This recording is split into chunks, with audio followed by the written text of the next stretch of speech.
जय हिंद दोस्तों, स्वागत है आप सभी का बीए सेमेस्टर वाला में। दोस्तों आज की क्लास में आप सभी लोग देखने वाले हैं BA first year first semester geography यानी भूगोल। पेपर का नाम है फिजिकल जियोग्राफी यानी भौतिक भूगोल। जब आपके कॉलेज से आपके यूनिवर्सिटी से जब आपको एडमिट कार्ड मिलेगा यानी प्रवेश पत्र, तो उस पर आपका सब्जेक्ट का नाम लिखा रहेगा। ठीक है, चलें, न्यू बैच स्टार्ट हो गया है आप लोगों का एग्ज़ाम 2024 एग्ज़ाम 2025 के लिए। और ये जो क्लास है साथियों, एग्ज़ाम 2026 एग्ज़ाम 2027 के लिए भी मोस्ट इम्पोर्टेंट होगी। ठीक है, BA first year first semester भूगोल, पेपर का नाम है भौतिक भूगोल। अच्छा, भौतिक भूगोल यानी जियोग्राफी का ये मॉडल पेपर 1 है और क्लास 1 है। टोटल आपके 8 यूनिट है। आठों यूनिट में आपको दोस्तों 8 मॉडल पेपर मिलेंगे। और जब आपका पेपर नज़दीक आ जाएगा तो 200 कम से कम 200 250 MCQs का आपका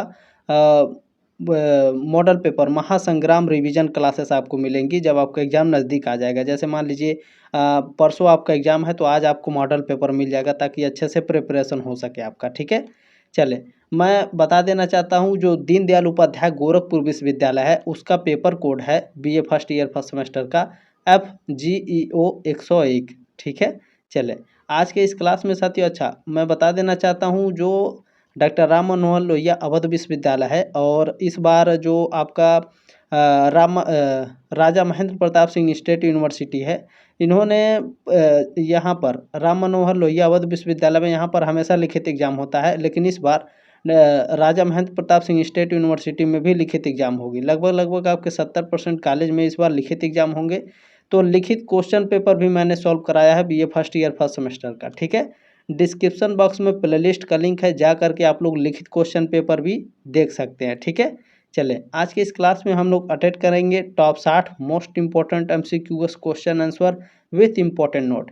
इसमें 60 ही क्वेश्चन नहीं होंगे, जब आपको इम्पोर्टेंट नोट्स पढ़ाएंगे तो लगभग 110 120, ठीक है, ऐसे 100 से ऊपर आपके क्वेश्चंस चले जाते हैं क्योंकि मैं नोट्स साथ आपको पढ़ाता हूँ। ठीक है, चलें, आप यूपी के सभी यूनिवर्सिटी के लिए यह क्लास है। ठीक है, चाहे दीनदयाल उपाध्याय गोरखपुर विश्वविद्यालय है आपका, सिद्धार्थ यूनिवर्सिटी है, डॉक्टर भीमराव अम्बेडकर यूनिवर्सिटी है, महात्मा गांधी काशी विद्यापीठ है, छत्रपति साहू जी महाराज यूनिवर्सिटी है।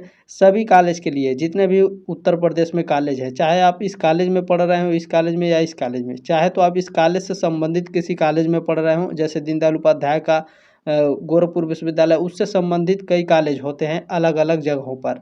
तो इसी तरह से आपके यूनिवर्सिटी से भी कई कॉलेज होंगे अलग अलग जगहों पर। तो किसी भी से भी यूनिवर्सिटी से आप रहें, आपको ये क्लास इंपॉर्टेंट है, आप अटेंड कर सकते हैं, चिंता करने की आवश्यकता बिल्कुल भी नहीं है। ठीक है, चले आगे बढ़ते हैं साथियों। आपका देखते हैं इसमें पहला प्रश्न आपका क्या पूछा गया है। देखिए, थोड़ा धैर्य बना के रखिएगा, जब आप क्लास पढ़ेंगे लास्ट तक ज़रूर देखेंगे इस क्लास को, तब आपको समझ में आएगा ये क्लास कितना इम्पोर्टेंट है। हाँ, मॉडल पेपर इसी तरह से होना चाहिए। ठीक है, चलें, पहला प्रश्न है क्षोभ मंडल में ऊंचाई बढ़ने पर तापमान क्या होता है।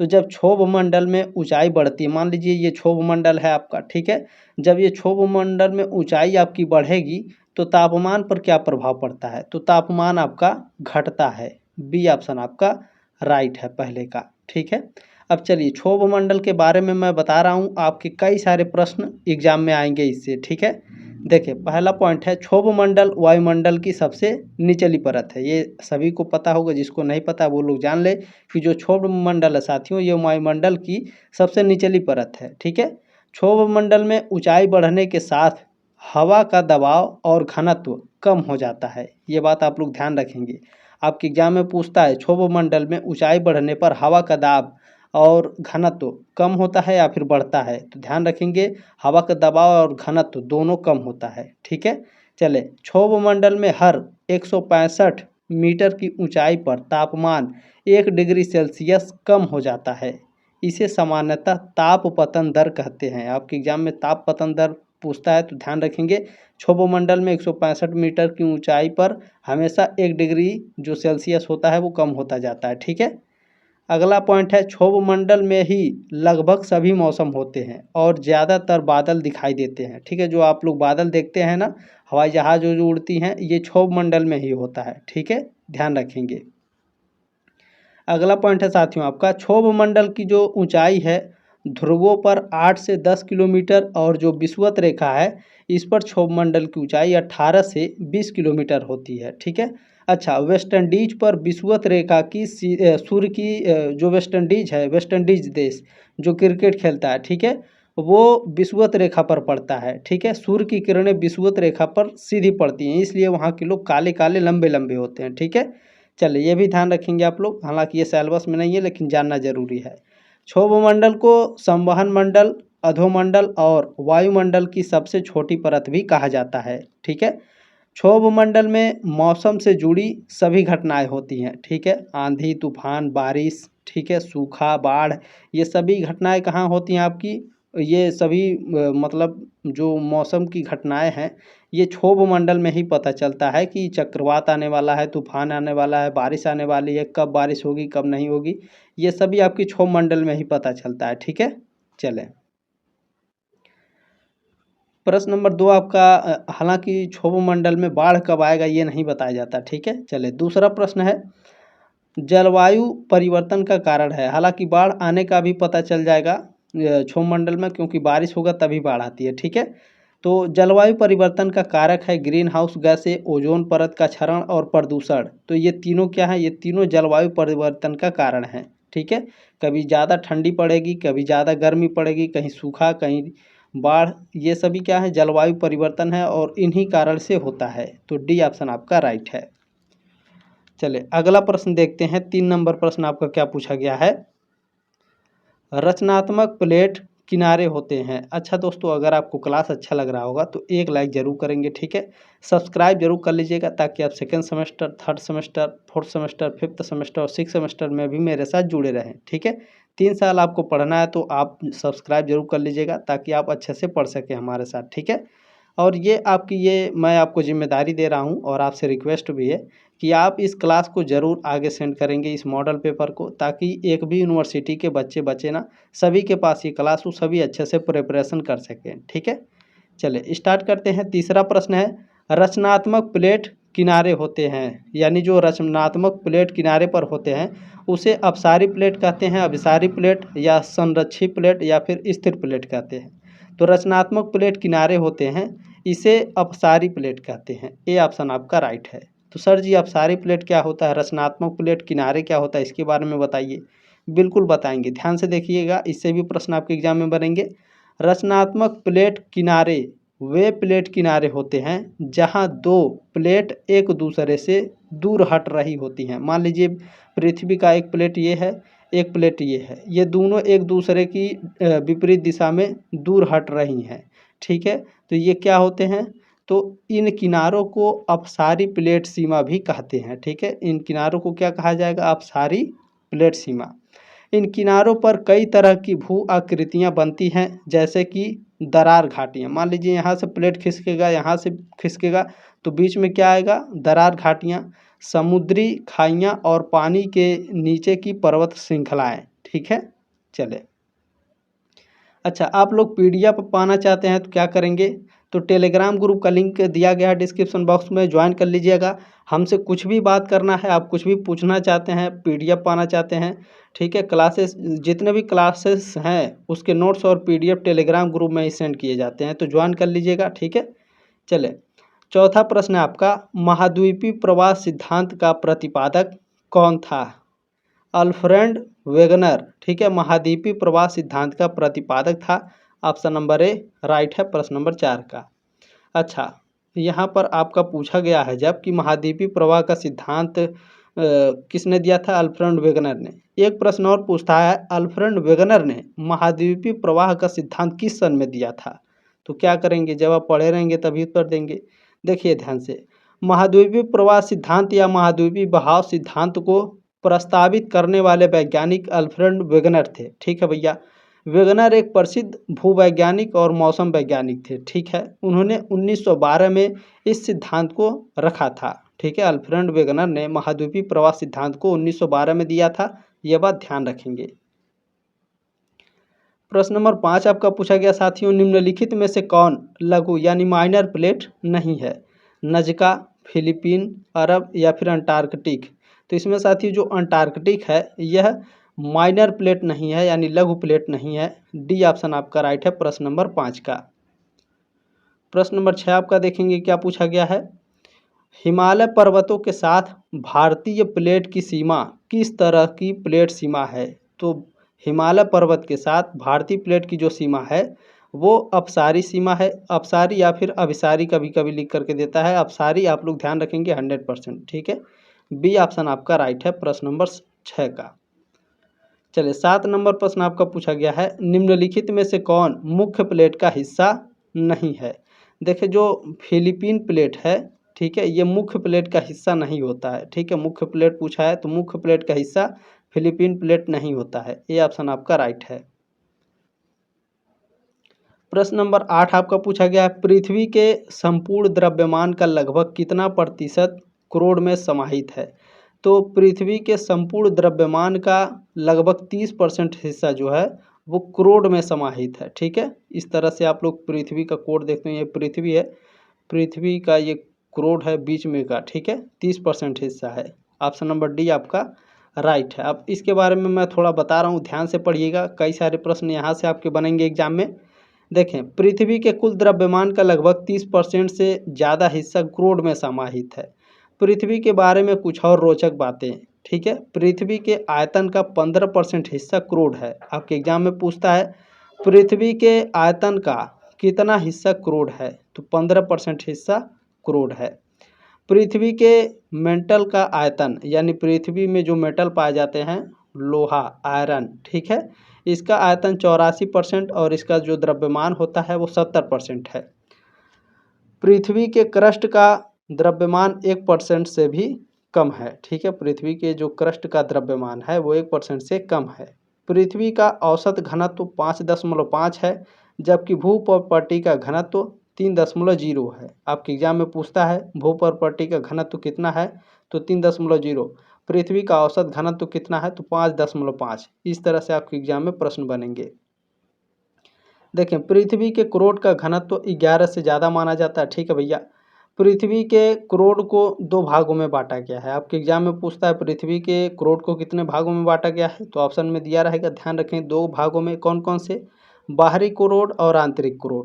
ठीक है, पृथ्वी के जो करोड़ होते हैं मुख्य रूप से लौह यानी आयरन और निकिल से मिलकर बना माना जाता है, इसलिए इसे नीफे कहा जाता है, यानी निकिल और फेरस। ठीक है, पृथ्वी के करोड़ की खोज के.ई. बुलेन ने साल 1936 में की थी। ये प्रश्न वेरी वेरी मोस्ट इम्पोर्टेंट है, आपके कॉम्पिटिटिव एग्जाम में भी देखने को मिलता है। पृथ्वी के करोड़ की खोज कब हुई थी ये पूछा जाता है। 1936 में किसने करी थी, के.ई. बुलेन ने। ठीक है, अच्छा यहाँ पर ध्यान रखेंगे, पृथ्वी के करोड़ में भूकंप की द्वितीयक लहरें या यस तरंगे प्रवेश नहीं कर पाती हैं। आपके एग्जाम में पूछा जाता है पृथ्वी के करोड़ में भूकंप की कौन सी लहर प्रवेश नहीं करती, तो भूकंप की यस तरंगे प्रवेश नहीं करती। प्रश्न नंबर 9 पूछा गया साथियों, अभिनव मत के अनुसार कौन सी पृथ्वी की परत सबसे अधिक गहराई में पाई जाती है। तो कोर जो होता है, ठीक है, अभिनव मत के अनुसार जो कोर होता है पृथ्वी का, ये सबसे गहराई में पाया जाता है। सी ऑप्शन आपका राइट है। प्रश्न नंबर 10 आपका यहाँ पर पूछा गया है, वरगनर ने महाद्वीपीय विस्थापन सिद्धांत में जलीय भाग को कौन सा नाम दिया था। तो वरगनर के महाद्वीपीय विस्थापन सिद्धांत में जलीय भाग को पैंथालासा नाम दिया गया है। बी ऑप्शन आपका राइट है। ठीक है, अच्छा ध्यान रखेंगे यहाँ पर अल्फ्रेड वेगनर ने जो यह सिद्धांत है 1912 में पेश किया था।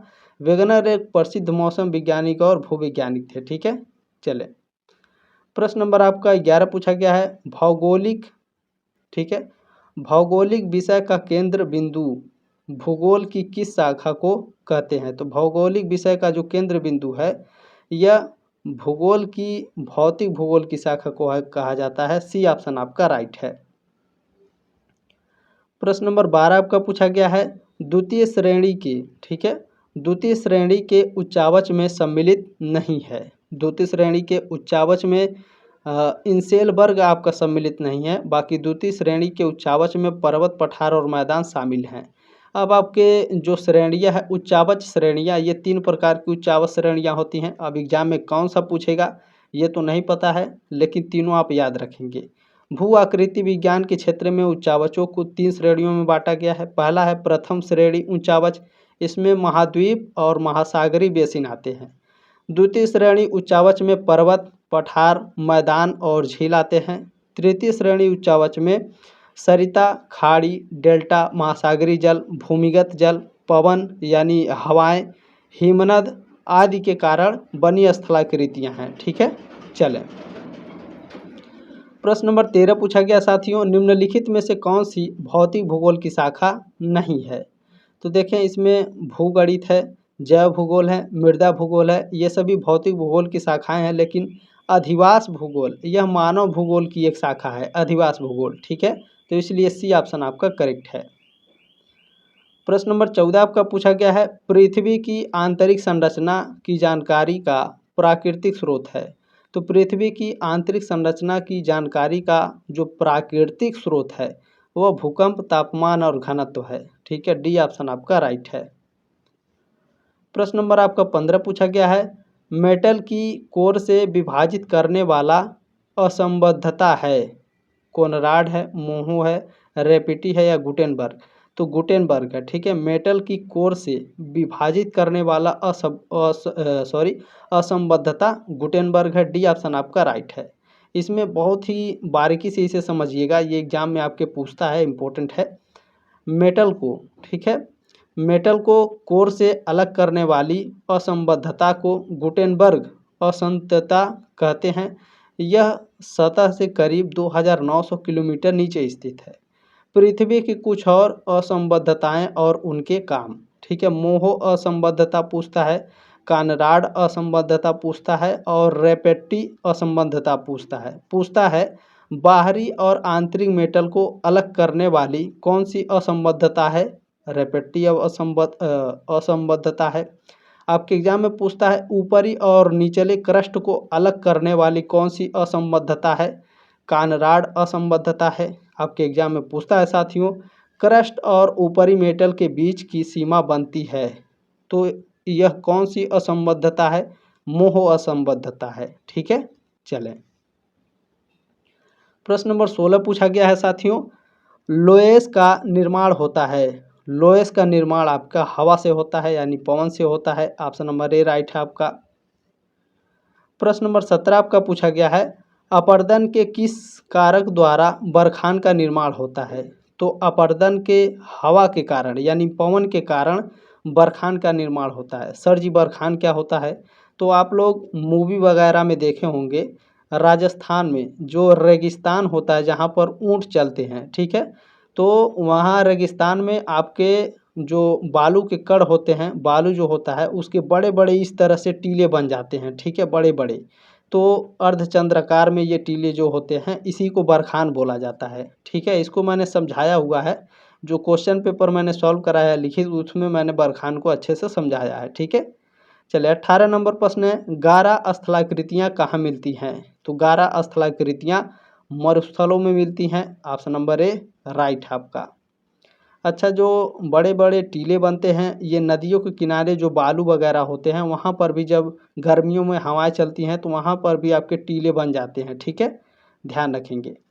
19 नंबर प्रश्न है, गारा या छत्रक शिला का निर्माण किस दूत यानी किस कारक द्वारा होता है? तो यह पवन यानी हवा के कारण होता है। सी ऑप्शन आपका राइट है। प्रश्न नंबर 20 आपका पूछा गया, सीक का निर्माण किससे होता है? पवन से, नदी से, हिमनद से या भूमिगत जल से? तो जो सीक का निर्माण होता है साथियों यह पवन से होता है यानी हवा से। ऑप्शन नंबर ए राइट है आपका। प्रश्न नंबर 21 आपका पूछा गया है, पवन की अपवाह क्रिया के फलस्वरूप निर्मित मरुस्थलीय गड्ढों को कहा जाता है?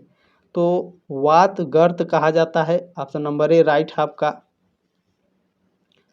प्रश्न नंबर 22 आपका पूछा गया है, सहारा में बालुका स्तूप को किस नाम से जाना जाता है? बरखान, सीएफ, लोएस या बालुका कगार? बताइए, सहारा मरुस्थल में बालुका स्तूप को क्या कहा जाता है? बरखान कहा जाता है। ऑप्शन नंबर ए राइट है आपका। अच्छा, थोड़ा सा ध्यान दीजिएगा, यहाँ पर इम्पोर्टेंट पॉइंट है। सहारा में पाए जाने वाले बालुका स्तूप को बरखान या बरचन कहते हैं। ये अर्धचंद्राकार आकार के रेत के टीले होते हैं, इस तरह से, ठीक है, रेत के बड़े बड़े टीले होते हैं और इनका निर्माण मुख्य रूप से एक दिशा से आने वाली हवा से होता है, ठीक है। बरखान शब्द का नामकरण रूसी प्राकृतिक विज्ञानी अलेक्जेंडर वान मिंडेनडॉर्फ ने किया था। बालुका स्तूप को टिब्बा भी कहा जाता है, ठीक है, ध्यान रखेंगे, बालुका स्तूप को टिब्बा भी कहा जाता है। प्रश्न नंबर 23 आपका पूछा गया साथियों, बहुत ही इंपॉर्टेंट प्रश्न है।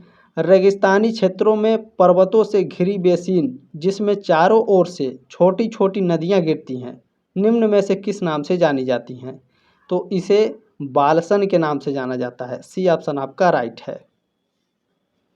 प्रश्न नंबर 24 पूछा गया है, विश्व में सर्वाधिक ज्वालामुखी किस पेटी में पाए जाते हैं? प्रशांत महासागर में सबसे ज़्यादा, प्रशांत महासागर जो क्षेत्र है उसमें सबसे ज़्यादा ज्वालामुखी पाए जाते हैं, यानी परिप्रशांत पेटी में सबसे ज़्यादा ज्वालामुखी पाए जाते हैं। डी ऑप्शन आपका राइट है, ठीक है, सबसे ज़्यादा सक्रिय ज्वालामुखी यहीं पर हैं।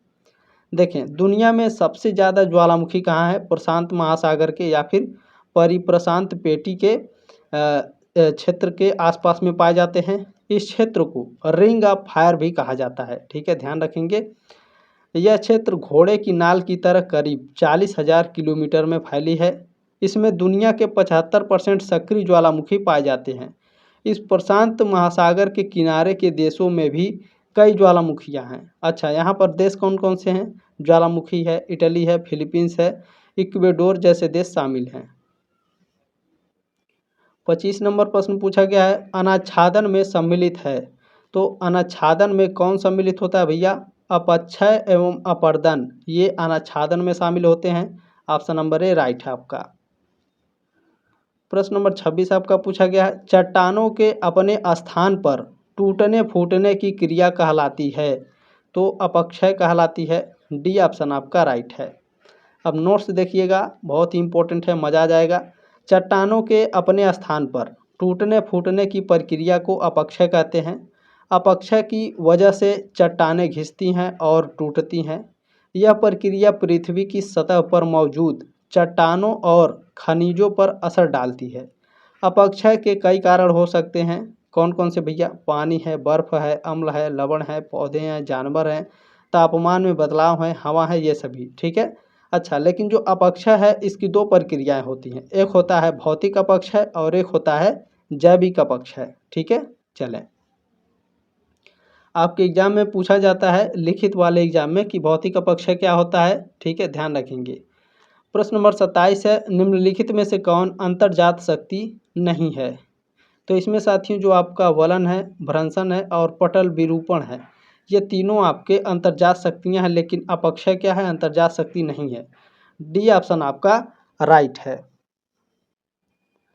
प्रश्न नंबर आपका 28 यहाँ पर पूछा गया है, 10,000 धुआरों की घाटी ए वैली ऑफ स्मोक्स पाई जाती है। कहाँ पाई जाती है भैया?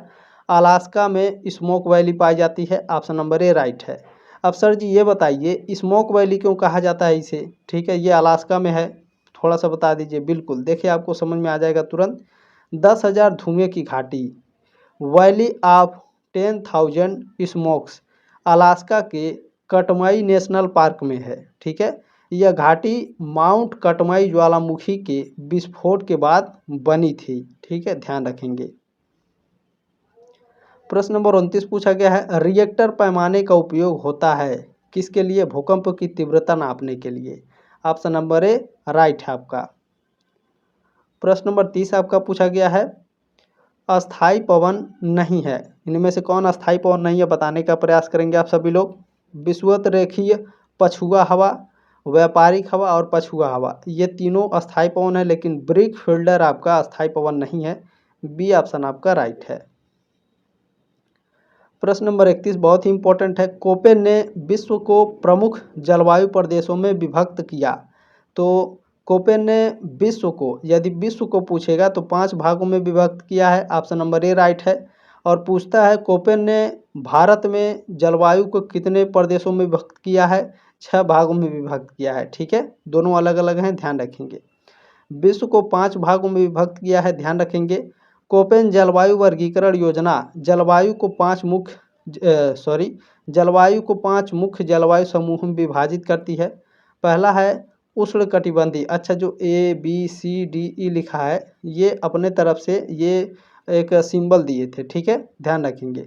पहला है उष्णकटिबंधीय, इसमें गर्म और आर्द्र जलवायु होते हैं। दूसरा इन्होंने दिया था शुष्क, इसमें शुष्क और अर्ध शुष्क जलवायु होते हैं। तीसरा है समशीतोष्ण, इसमें गर्मी और ठंडी सर्दी वाली जलवायु होती है। चौथा है महाद्वीपीय, इसमें ठंडी सर्दी और गर्मी वाली जलवायु होते हैं। पांचवा है ध्रुवीय, यानी ठंडी और शुष्क जलवायु। प्रश्न नंबर 32 आपका पूछा गया है, कोपेन ने मानसूनी जलवायु के लिए किस संकेतक का प्रयोग किया?